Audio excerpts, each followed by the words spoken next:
الهاتف من العاصمة الجزائرية الكاتب والباحث في العلوم السياسية الأستاذ عمار صيغة. أستاذ عمار، مساء الأنوار.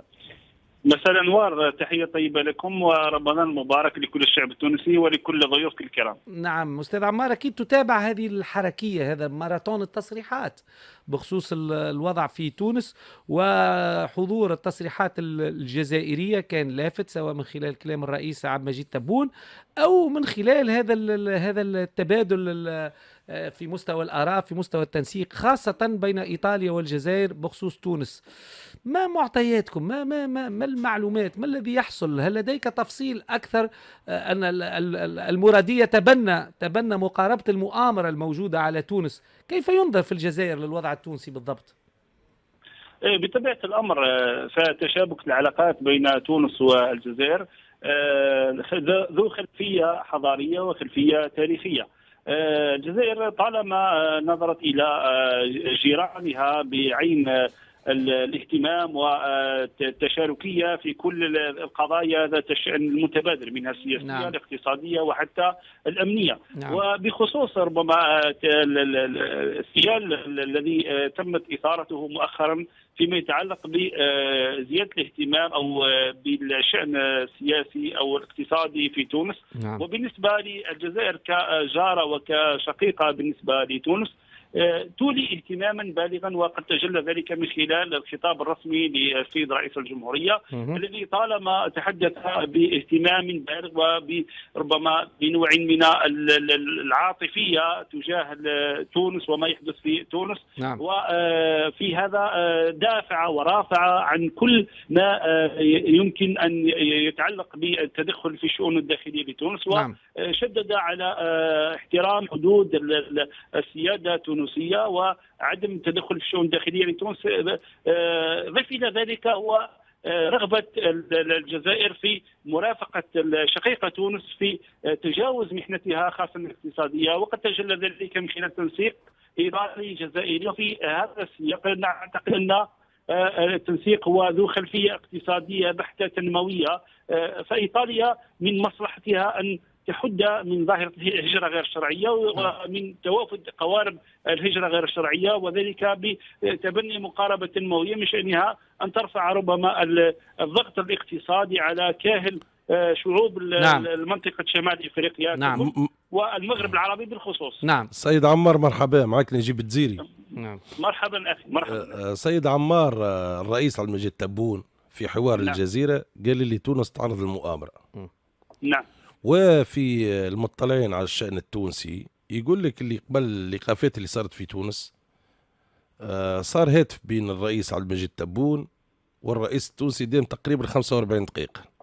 وبما كنتم مهتمين بالشأن نحب نعرفوا المؤامرة من شكون الجهة، يعني الجهة الدولية هذه. ما هو الشعور في الجزائر؟ يعني قصة الرئيس لم يكتفي بقصة تدخل في الشؤون الداخلية في تونس، تحدث عن مؤامرة. الشعور في الجزائر يميل لأي كفة، لأنه الرئيس لمح أيضا قصة وكأنه أراد أن يقحم المغرب في العملية، لأنه قال بدأت هذه المؤامرة تتوضح منذ استقبال الرئيس التونسي لزعيم الجبهة الصحراوية، لزعيم الجمهورية الصحراوية. يعني الشعور في الجزائر يميل لأي تحليل أو مقارنة بخصوص المؤامرة. من يتآمر لأنه عمار في تونس فما شكون يقول لك مؤامرة فرنسية وفما شكون يقول لك مؤامرة من المغرب. مع أنت الرئيس عبد المجيد تبون في تقديراتكم يقصد فرنسا أو المغرب؟ شكون يتآمر على تونس اللي باش يطيح البلاد هذية ولمصالح دولة أخرى؟ هو كي نكون أكثر وضوحا، هو ربما هذا الأمر المتعلق بالمؤامرة قد بدأ وطفى للسطح منذ استقبال الرئيس قيس سعيد لزعيم جبهة البوليساريو وإبراهيم غالي. وبالتالي فإن تصريحات السيد رئيس الجمهورية ربما جاءت نتيجة تحركات مشبوهة لنظام المخزن في الشأن الداخلي في تونس، ربما حتى تحريك بعض الأطراف التي لعبت نوعا ما في توتير الساحة السياسية في تونس. وهذا بشأن كذلك أن يزيد من قلق الجزائر، لا سيما وأن أمن تونس هو من أمن الجزائر.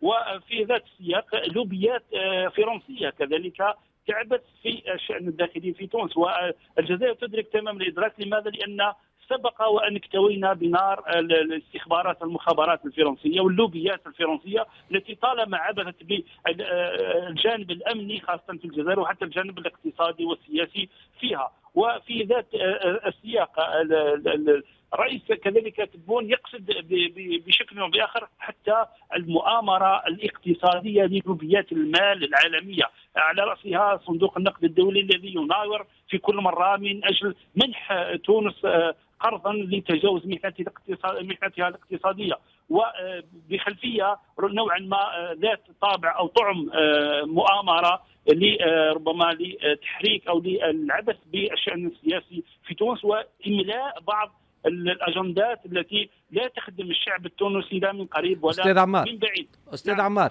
يعني نعم. هناك وجهة نظر في تونس تقول أنه الرئيس تبون يعني والإخوة في الجزائر يعني يحملون تونس ما لا تحتمل بإقحامها في الصراع الجزائري المغربي من خلال هذه الاتهامات.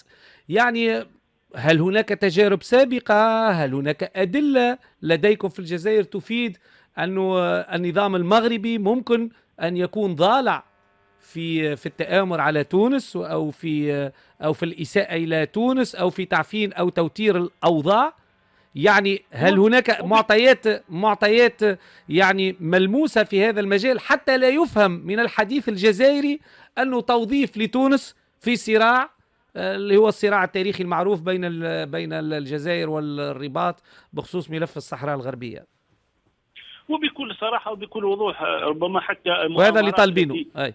نعم، المؤامرات التي نراها من وجهة نظرنا بكل موضوعية مؤامرات التي يحيكها نظام المخزن بعيدا عن الشعب المغربي، ونحن نقصد تمام القصد أن النظام المخزن المؤامرة قد حيكت على ربما توريط بعض الدول في سياقات التطبيع مع الكيان الصهيوني، ومحاولة إقحام الكيان الصهيوني في المجموعة الإفريقية من خلال إدراج مقعد مراقب في الاتحاد الإفريقي.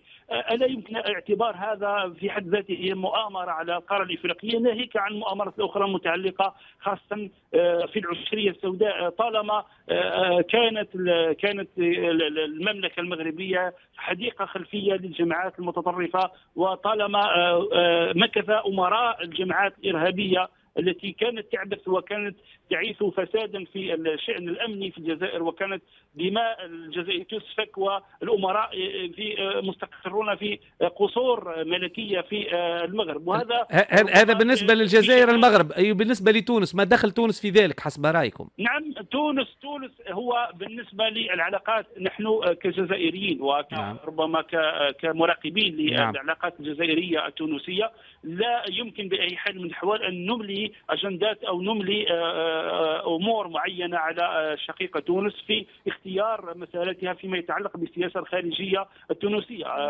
تونس لديها رئيس منتخب شرعي منتخب من خلال صندوق، وله صلاحية دستورية في رسم وقيادة دفة السياسة الخارجية، وهي حرة في ذلك. بعيدا عن كل تلك التجاذبات، لا يمكن بحال من الأحوال اعتبار تلك الحدود المتعلقة بالعلاقة بين الجزائر وملف التاريخي كما قلت الصحراء الغربية والمغرب وجمعه ودمجه مع ربما حتى النشاط السياسة الخارجية التونسية فيما يتعلق. هي حرة في من تستقبل ولا تستقبل. الجزائر لا تلغي ولا يمكن أي بحال من الأحوال، وذلك من خلال التصريح الرسمي سواء لرئيس الجمهورية يعني فيما وراء قصة التحليل، يعني هل تعتبرون أن هناك تورط مغربي في إثارة الأوضاع داخل تونس؟ ليس مستبعد. لماذا؟ لأن ربما حتى المتابع للسجال أو السجال السياسي الدائر في تونس، خاصة التجاذبات بين مختلف القوى الفاعلة في المشهد السياسي التونسي، بدأت حركيتها منذ استقبال زعيم جبهة البوليزاريو إبراهيم غالي في قمة اليابان وإفريقيا التي تم عقدها في تونس. وبالتالي ربما هنا نظرية المؤامرة مطروحة بشكل كبير، خاصة وأن ربما الواقع الذي الذي تم الاستثمار فيه هو واضح. الجبهه المتعلقه بالمجتمع المدني من واضح. منظمات ومن احزاب ومن واضح. جمعيات ونقابات. واضح. أستاذ عمار صيغة، الكاتب والباحث في العلوم السياسية، نعم. كنت معنا مباشرة من العاصمة الجزائرية. شكرا جزيلا لك. شكرا. رمضان كريم. نجيب والأستاذ زياد، يعني أصبحنا في مهب الريح تاع مصالح دول وحسابات دول. يعني نحب نفهم توا، ما نعرفش باش كون نبدا. يعني مقنع هذا الكلام؟ يعني في الاخر الجزائر مش كأنه يتم اقحامنا هكا بالسيف، يعني بلويان اليد في قصه لا علاقه لنا بها. هذه قصه الصحراء الغربيه. اليوم واضح الموقف الجزائري، هكا واضح. قال لك وفسر لك موقف رئيس تبون يتهم المغرب، حب يدخل المغرب في الشكشوكه التونسيه، وقال لك هلا حتى قراءة ردود أفعال الأحزاب السياسية في الداخل وكذا، قال لك تضاعفت وتغير نسقها بعد زيارة زعيم الجبهة الصحراوية جبهة بوليزاريو إلى تونس. ما مدى وجاهة التحليل هذايا من جهة نجيب، ومن جهة أخرى واللي ناشي أي حد عنده حسبة يحب يعديها فوق ظهرنا نحن؟ اليوم برهان هو 30 مارس يوم الأرض. نعم. وتصريحات الرئيس قيس سعيد من اللي طلع كانت مناصرة للقضية الفلسطينية ومعاداة الكيان الصهيوني. المغرب اللي هي جارتنا وفي عاملة تطبيع مع الكيان الصهيوني، هذا حقيقة موضوعية. اليوم بمواقف الرئيس قيس سعيد من القضية الفلسطينية ومن الكيان الصهيوني، معناتها بالضرورة باش يكون المغرب عندها موقف، بالضرورة باش يكون عندها موقف. معناتها الأخوة الجزائريين كي حلوا معناتها جزء من تحليلهم منطقي، لأنه المغرب ماذا به بزيت دولة أخرى تطبع مع الكيان السعودي. معناتها نمشي معك للآخر، كان طبعنا تو مع إسرائيل ما يصب الناس صندوق النقد الدولي ما تحلش المشكلة فجأة، ما عادش فما أزمة، ما عادش فما نيران. فكرة وصلت. زياد تعليقك، وعندي هاتف وانت تحكي على صندوق النقد الدولي وتطرح في فرضية لو كان طبعنا مع إسرائيل حتى صندوق النقد الدولي تتحلل الخزائن متاعه، ما نعرفش هذا صحيح ولا غلط، وتتحلل الخزائن بدون أي شروط. جدود في الحكايه هذه. باش يكون معايا بعد قليل الاستاذ ارام بالحاج الخبير الاقتصادي، لانه البارح كتب حاجه لافته تتعلق بتداعيات التاخير الحاصل في ملف تونس لدى صندوق النقد الدولي. نسمع زياد الهاني تعليقك على التدخل الجزائري قبل ما ناخذ الاستاذ ارام. هو نحب نذكر بحاجه، اللي وقت اللي وقع الانقلاب على الدستور في 25 جويلية انه بدات نواه اولى في نتاع مقاومه. ونحب نذكر أن المقاومة هذه توسعت وشملت أطراف جزء منها هام اللي كان مساند مسار 25 جويلية بعد سبتمبر 2021، وقت اللي تم إصدار الأمر عدد 117 اللي رئيس الدولة صادر به في كل السلطات بتاع الدولة ومنحى نفسه وجعل نفسه أمره هو فوق الدستور.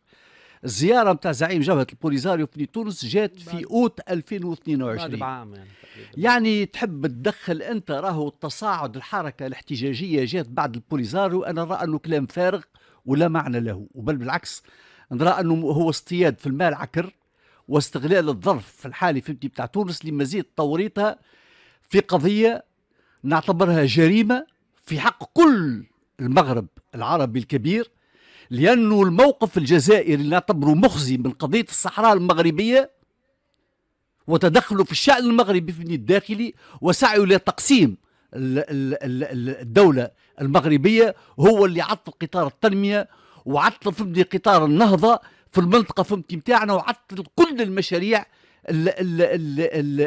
الوحدوية بين ظفرين فيها اللي تدمج الأنشطة الاقتصادية وتفتح الحدود فهمتي إلى آخره. ولو احنا وتونس كانت ديما ماخذة موقف حيادي معناها لا تدخل مع هذا لا مع هذا. للأسف من اللي جاء قيس سعيد خرقها القاعدة فهمتني هذه وأغفل أنه راهو إذا كان الجزائر جار وسند المغرب راهو ظهر، ويلزم يتذكر الرئيس قيس سعيد ومن لف لفه ولا ومن